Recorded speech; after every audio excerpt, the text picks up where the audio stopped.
Hello everyone! Welcome to our Instagram Live. My name is Luciana Barbiero and I am the Academic and Career Advisor here at Approach. And in this Instagram Live, we will be sharing today tips on how you can apply to US colleges and universities. So today is College Thursday, and again, the topic is how to apply to American colleges. I would like to welcome everyone that is watching, and again, I will be sharing information about how you can apply for American colleges. I'm going to be talking about the pieces of an application process and how you can improve your application to hopefully get some scholarships as an international student. So if you're interested in that, I invite you to share this Instagram Live or this video if you're watching us on our YouTube channel now to your friends and help them in the process of applying to a US college or university. I do want to mention that if you're watching us here on Instagram now, down below there's a little question mark. You can write your questions. You can ask me anything you want about college, and after I finish the points that I have here, I will be looking at the questions and answering your questions about college. And I'm also going to be checking all your comments here below. So if you have any questions, you're welcome to write your questions on the chat or in the little question mark. Are you guys ready? Because I am ready and I am very excited today to be sharing all these tips with you. Why? Because when you are applying to an American college or university, the whole process of application might be completely different from what you do back in your home country. And I'm going to give you one very simple and quick example here, okay? There are some countries that in order for you to start studying in a college or university, all you need to do, you need to take one test. And that test will determine on which university you will be able to apply and get a scholarship, for example, right? So based on one test, they will determine all that. Now, the good news is that here in the United States, things are very, very different. The application process for a US college or university is taking the applicant, is looking at the applicant as a whole. They call it a holistic process. Wow, what is that, Luciana? So first of all, I would like to tell you that if you know what a holistic process is, you're ahead already.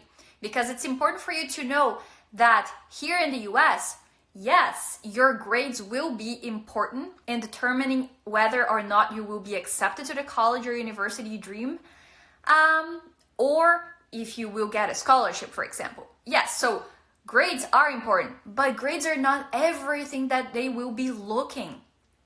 There is a whole process that you need to complete before they determine whether or not you will be accepted to the college or university and whether or not you will receive a scholarship and how much that scholarship will be. So just a quick rundown from what we will be discussing today. I will be talking to you more about recommendation letters and what you need to be, what they're looking for in a recommendation letter, personal statement and what you should write in your personal statement, volunteer work. Yes, you're going to be looking into that as well. Extracurricular activities, your tests as well, your test scores. So basically, we will be looking into all of that. Okay, and if you stay with me throughout this whole video, by the end of the video, I will share with you a website that you can do your application process in one single website and submit that to all different websites. Yes. So I'm going to tell you that saves you a lot of time, because if you're applying for 10 different colleges and universities, you will be spending a long time preparing for all that. Okay. Are you guys ready? I hope you are. Okay, so let's start by telling you that first of all, something that is different, it might be different from a lot of countries, is that international students or applicants in overall, they need to submit recommendation letters. And this is true if you're applying for a bachelor's degree or for a master's degree or for a PhD program, for example. It doesn't matter which level you will be applying, you will need to submit a recommendation letter. Now, let's talk about a recommendation letter. First of all, who should write my recommendation letter? What do you guys think? Yes, so if your answer was a teacher or maybe an employer, yes, you're correct. So, for example, if you're applying for a bachelor's degree here in the United States and you are still in high school, who will be writing your recommendation letter? Yes, so probably one of your high school teachers, right? Great. If you're applying for a master's degree or a PhD program, who should be writing your recommendation letter? Correct. So it could be one of your professors from your bachelor's degree or from your master's program back in your home country, or it could be also one of your employers that you worked in the past, or if you were developing research back in your home country, it could be one of the professors that you helped develop research. So first of all, think about who should write my recommendation letter. Should I ask a teacher that worked with me only for, a month to write my recommendation letter? I wouldn't advise that. I would say that whoever is writing your recommendation letter needs to truly know who you are and the projects that you developed. Why is that important? Because throughout your whole application process, people from the representatives from the colleges and universities, the admissions team, will be looking at you as a whole. So you will be putting a lot of things in your application process. But it's very interesting for them to read what other people have to say about you. So let me give you an example. Let's say I ask for one of my professors from that I did my bachelor's degree back in my home country to write a recommendation letter for me. And then this professor is going to say that Luciana was a really good student, she was always on time, she submitted papers on time, and it's very vague. It's not specifying anything about me really. But if this professor, for example, in this letter, the professor says, Luciana was a really good student, and then he will tell in the recommendation letter why Luciana was a good student. So for instance, let's say I developed, let me think of an example. Okay, here's a good example. So let's say I'm studying in my high school back in my home country. And then my high school back in my home country doesn't have a library. Okay, so very, hard for students be studying in a high school that doesn't have a library. And then let's say that me as a student decided that I was going to come up with a project to bring books to my school. So I go in the neighborhood and I ask for neighbors from around the school and family and friends to donate books. And then I bring a lot of books for my school.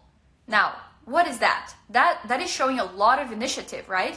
Because as a student in a high school, I was looking that my school didn't have a library. That's a problem. Okay, not good. All right, that's a problem. How do I find a solution to that? Me, as a student, I went around my neighborhood and I asked for books from the neighbors and family and friends. Good.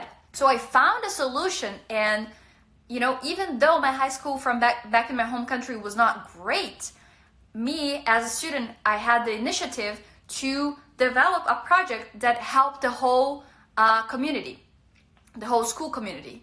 You see what I mean? So when my professor or teacher will write this letter for me, for the application process, it will be wonderful to mention this specific project that let's say that I developed.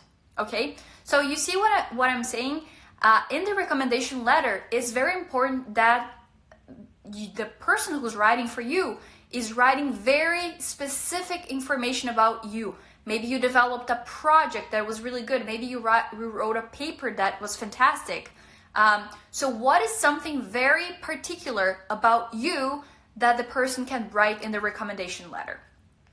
Does that make sense to you guys? I hope it does, because this is a very important part of your application process, because the committee that is analyzing your application is having an opportunity to hear or to see from the eyes of someone else of how you were as a student. All right, does this make sense? I hope it does. And again, if you have questions, feel free to write in the chat here or in the little question mark below. I will go through the whole my whole video first, and then I will go back and look at your questions. How does that sound? Good? Nice. Okay, now let's talk about personal statement. So maybe in your home country, you don't have to write a personal statement. Well, first of all, what is a personal statement, Luciana? Personal statement. Personal. Person. Me, right? So pretty much what the personal statement is, you will be writing an essay about yourself. Cool, right? So this is something that gives you an opportunity to show who you really are, because in the application process you will be putting information just that they ask, but in this specific essay, in your personal statement, you will have an opportunity to kind of let's say draw a little picture of who you are as an individual, right? As a student, your dreams, your goals. And this is a truly a very nice and important piece of your application process, the personal statement. Okay, so who should write my personal statement, Luciana? Yes, it's personal. It's you. Don't ask anybody to write your personal statement, because you're writing a personal essay about yourself. Good? Okay, so do not ask anyone to write your personal statement. You have to write it. Now, what should I write in my personal statement, Luciana? Yes. So, let's say that, okay, my name is Luciana. Good. But now, the person who's looking at my application doesn't know who Luciana is, right? The person is looking at all the information that I plugged in. But in my personal statement, I have a chance to, it's almost like a drawing. You're not going to draw in your personal statement, but you will be telling a little story about yourself, right? So depending if you're applying for a bachelor's degree or a master's degree, it will be a little bit different, and depending where you're applying. For example, let's say start with the bachelor's degree. If you're applying for a bachelor's degree and you're doing your application process through a specific website, they might give you some options about themes that you could write. For example, write about a challenge that you overcame in your life, or write about a person that inspires you. So sometimes personal statements, they can give you a prompt to what you will write about. Sometimes it's just not. But within this scenario, you will be writing about yourself, right? So this is a good chance for you. For example, remember I told you that, let's say that in your high school, there wasn't a library, right? And then what you did, you're like, my high school doesn't have a library. Students don't have books. This is a problem. What should I do? What can I do as a student? Oh, I'm gonna go around my neighborhood and get books for my whole class, my whole school. Cool, right? This is a very inspiring story. You might think that this is very little, but if someone from the United States is reading your application, they will be very impressed. Why? Because maybe you were competing, not competing, but like there's an applicant that is American here, and this American applicant went to the best school and they had a full library and sports and was great, So this student didn't go through a lot of adversities, let's say. But you came from a different country that your high school system was not fantastic. But even though all that happened, you found ways to innovate and have initiative. So things like that, stories like that, are great for personal statements because you're telling about a story. if I'm telling you about this in my personal statement, I'm also telling you that there is leadership skills there, right? Because I probably invited more friends to go with me. So, a lot of times, and I see that a lot of international students have a really hard time writing personal statements. Why? Because obviously it's so hard to write about ourselves, right? Especially when it is about our accomplishments. Sometimes we're writing our personal statements and we're like, I don't have any accomplishments. I didn't do anything in my life. But really? Think about it, It doesn't need to be something huge. But if write a list of things before you start freaking out about writing your personal statement. Write a list of your accomplishments. What are accomplishments, Luciana? Things that you did that you're proud of, It could be anything that you are really proud of yourself. And I am pretty sure that you have at least one thing that you're proud of yourself. And if you start writing, I guarantee that you will find a lot of things that you're proud of yourself, right? So making a list first before you sit down actually to write your personal statement is very important, because you're going through the list of things that you're proud of, and then maybe out of all these things that you're writing in your list, you can come up with a very nice, not a nice story, but a nice way to tell your story. Another thing that in a personal statement could be is, for example, let's say that I developed a volunteer project back in my home country. Or not necessarily developed, but I volunteered a lot back in my home country. So I could say that, let's say that as a teenager back in my home country, I volunteered for an organization that helped teenagers at risk, okay? So, very cool. In my personal statement, I could also talk about that, but it's all like about how you can just tell that you volunteered helping teenagers at risk. How are you going to tell that?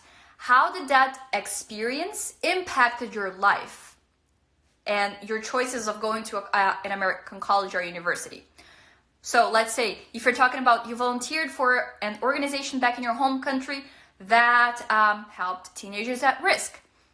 What about that experience talks about yourself?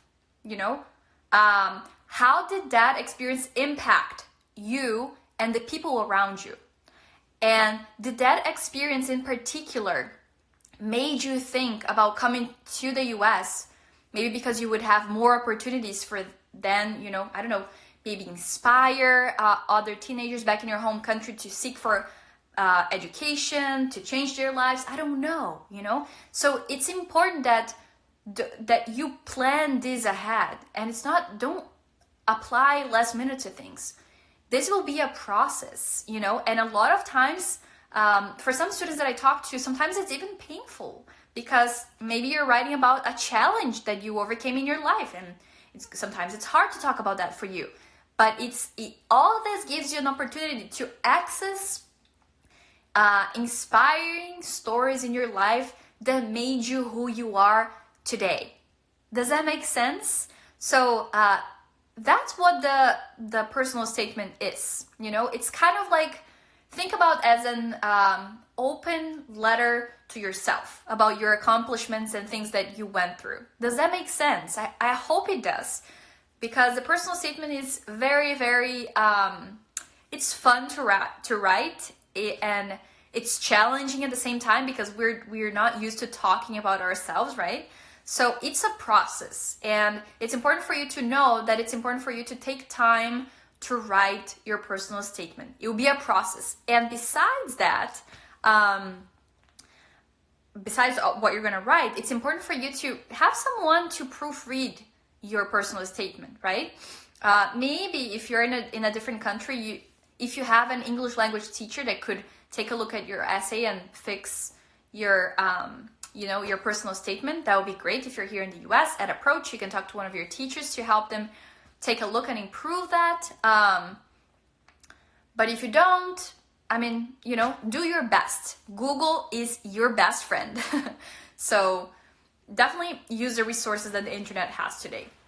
So remember, in your personal statement, you will be thinking about, what are my personal skills that I want to share with the college? even learning a new language and being in a new country. Guys, this is huge.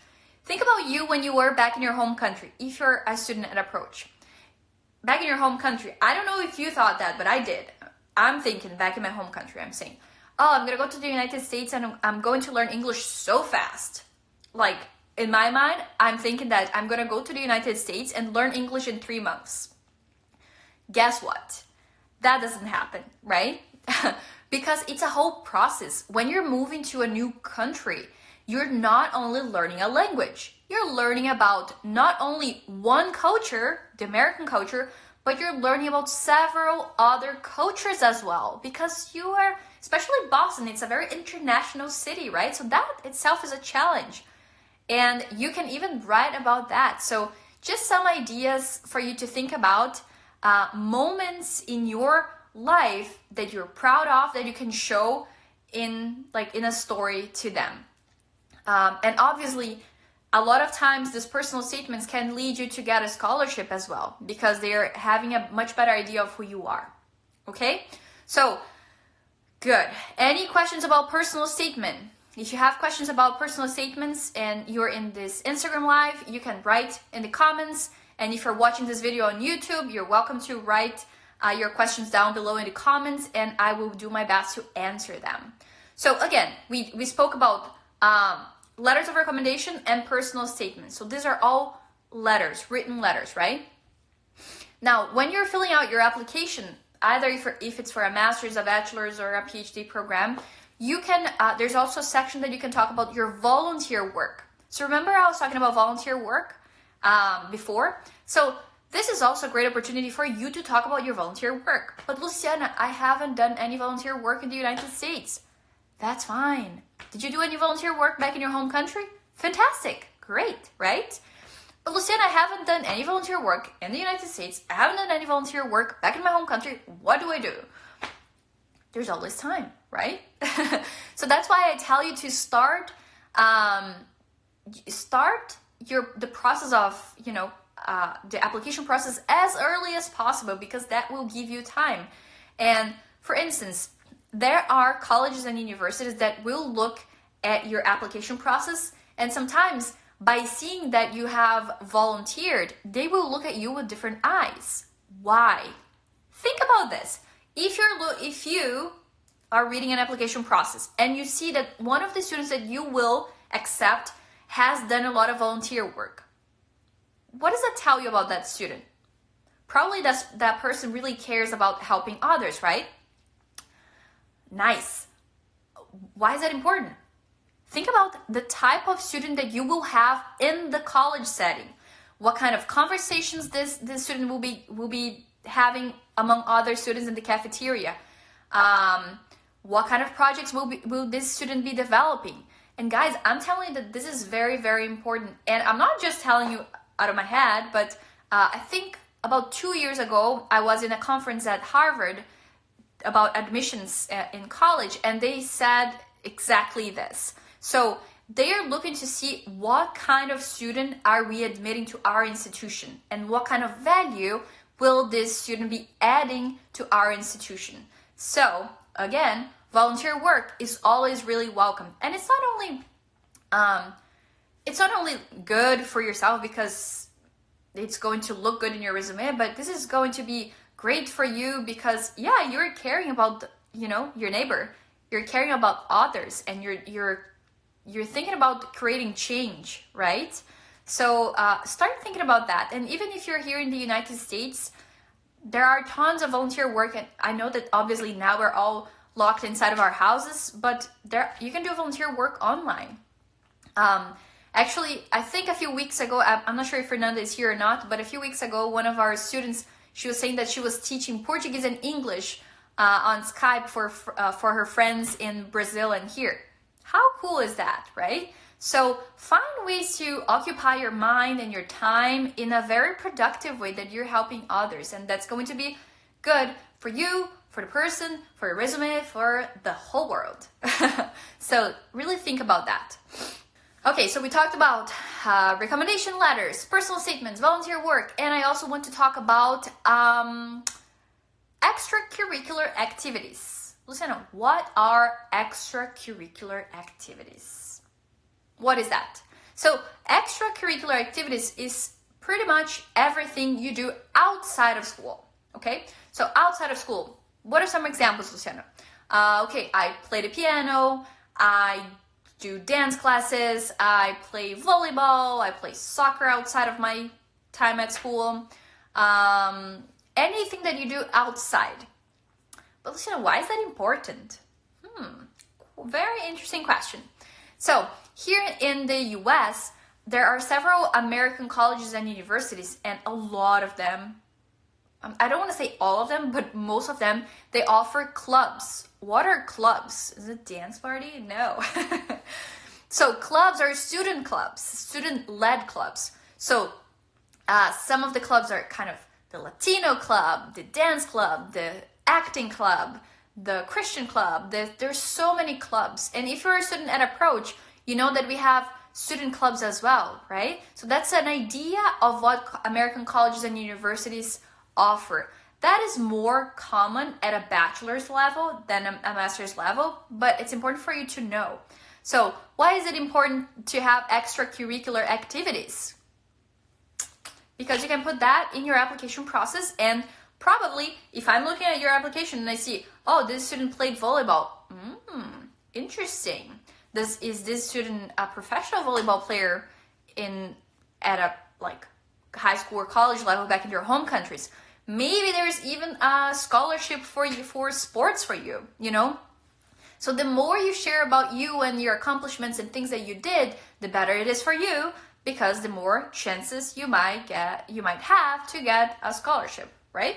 So extracurricular activities, everything that you do outside outside of school, okay? Cool.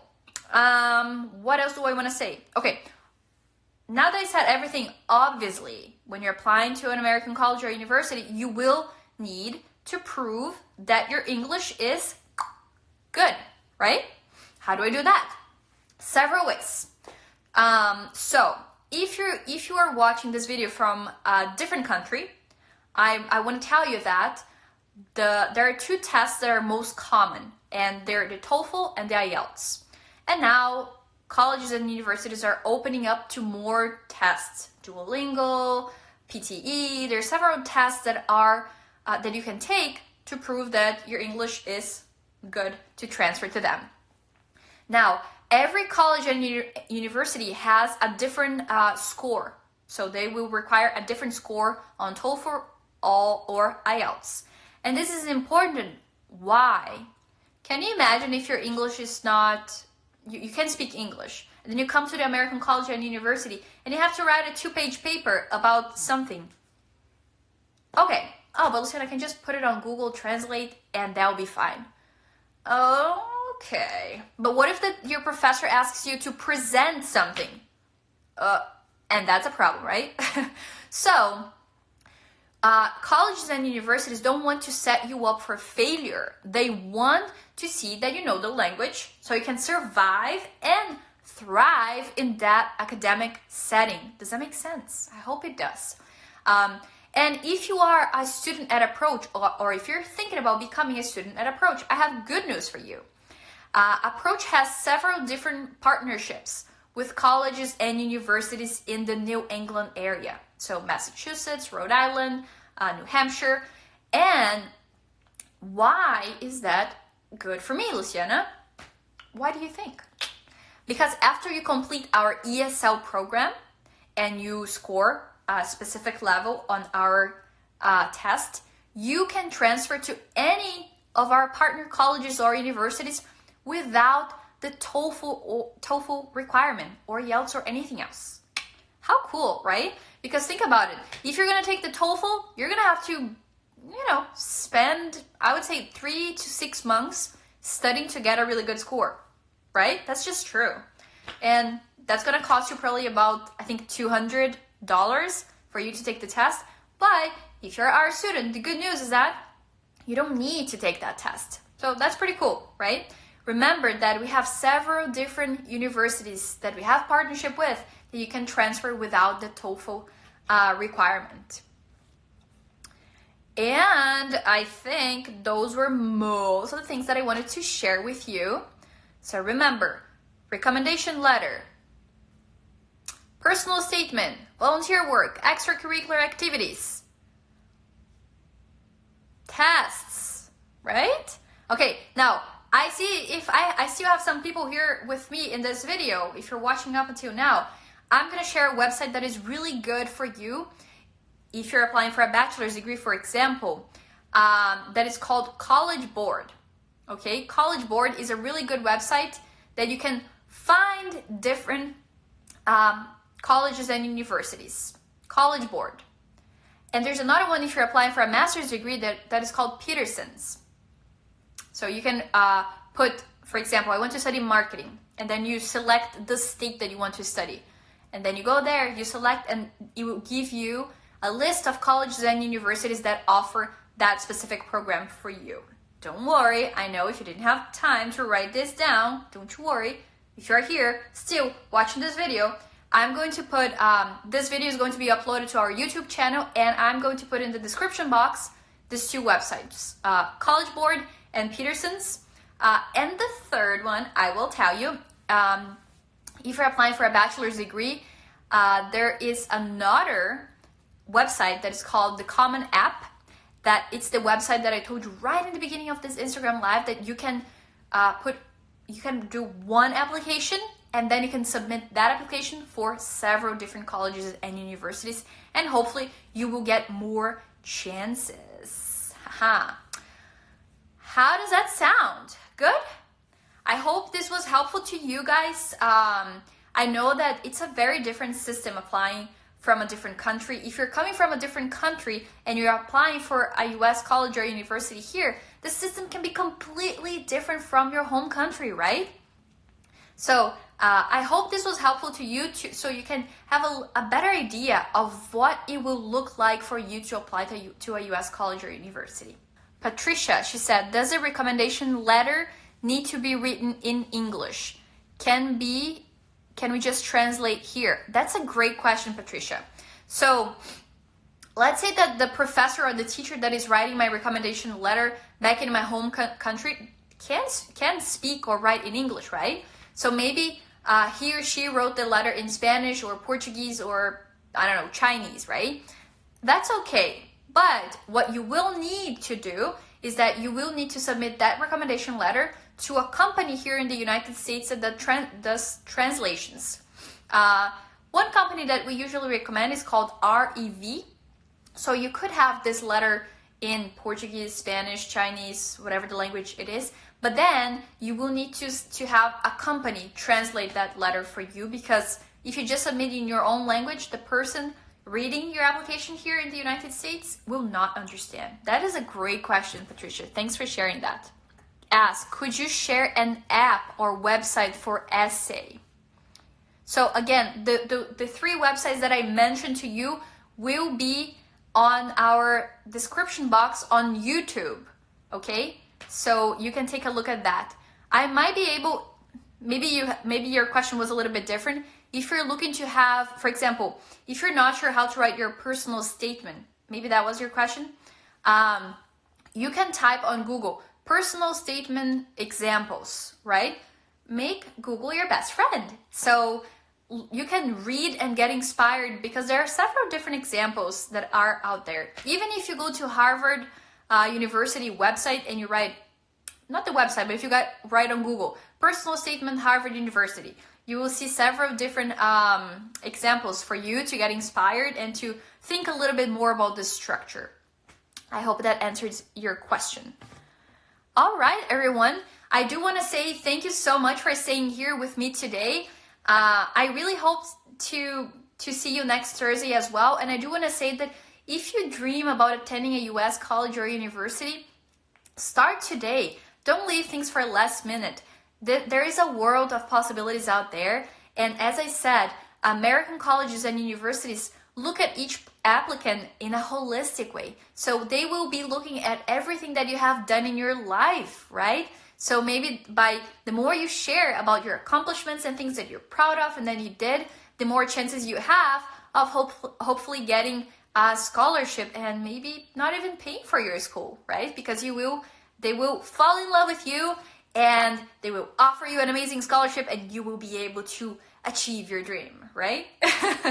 But for that, you need to start planning ahead, right?